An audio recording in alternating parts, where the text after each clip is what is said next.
ఇంత అన్యాయం జరుగుతున్నా, ఈరోజు మన రాష్ట్ర ప్రజలకు మన రాష్ట్రానికి ఇంత అన్యాయం జరుగుతున్నా నిస్సిగ్గుగా ఈరోజు అధికార పక్షము ప్రభుత్వము వైసీపీ ప్రభుత్వము అసెంబ్లీలో నిలబడి కేంద్రము మనకి ఇవ్వాల్సిన రాష్ట్ర హామీలు, రాష్ట్రానికి రావాల్సిన హామీలు దాదాపుగా అన్ని నెరవేర్చింది.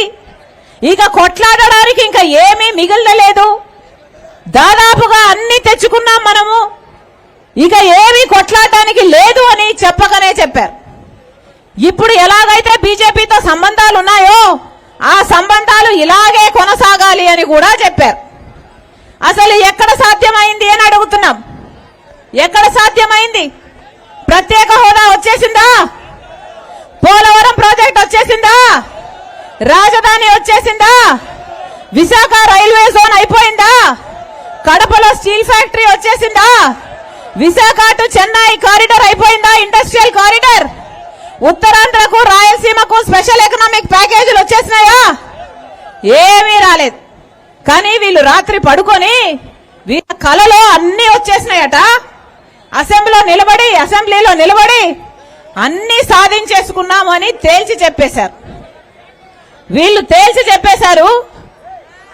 టీడీపీ పార్టీ ప్రతిపక్ష పార్టీ అక్కడే కూర్చొని ఉన్నారు. ఒక్క మాట అంటే ఒక్క మాట అయినా బీజేపీకి వ్యతిరేకంగా మాట్లాడలేకపోయారు.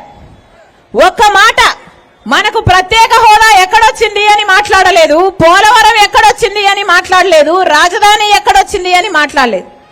ఇక్కడ అర్థం చేసుకోవాల్సిన విషయం ఏమిటంటే మనకు ప్రత్యేక హోదా, ఆ రోజునే మనకు ప్రత్యేక హోదాతో పాటు అన్ని హామీలు అమలు చేస్తుంటే కేంద్ర ప్రభుత్వము మనకు 5 లక్షల కోట్ల రూపాయలు ఇచ్చేది ఉండింది. ఈ రోజుటికి అది కనీసం 10 లక్షల కోట్ల రూపాయలు. మనకు అన్ని హామీలు నెరవేర్చాలంటే అది డబ్బు రూపంలో కన్వర్ట్ చేస్తే దాదాపు 10 లక్షల కోట్లకు పైనే విలువ చేస్తుంది. ఈ వైసీపీ ప్రభుత్వం అంట 20-30 వేల రూపాయలు 20-30 వేల కోట్ల రూపాయలను గ్రాంట్ గా తెచ్చుకున్నారట. సరిపోయిందట.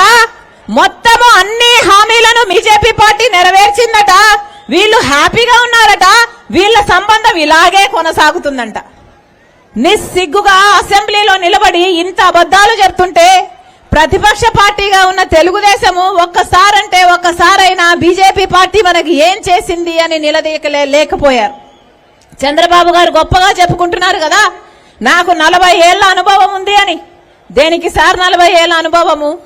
మీకు కనీసం మన రాష్ట్రానికి రావాల్సిన హక్కులు, ప్రత్యేక హోదా, పోలవరం, రాజధాని ఎందుకు రాలేదు అని అడగలేని ఈ 40 ఏళ్ల అనుభవం దేనికి సార్?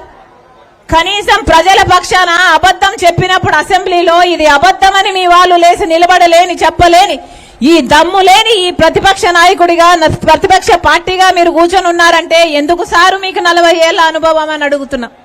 ఒక పక్కేమో పాలకపక్షం బేషరతుగా నిస్సిగ్గుగా అబద్ధాలు చెప్పుకుంటూనే పోతుంది. ఇంకో పక్కేమో ప్రతిపక్షం వాళ్లకు భజన పాడుతున్నారు.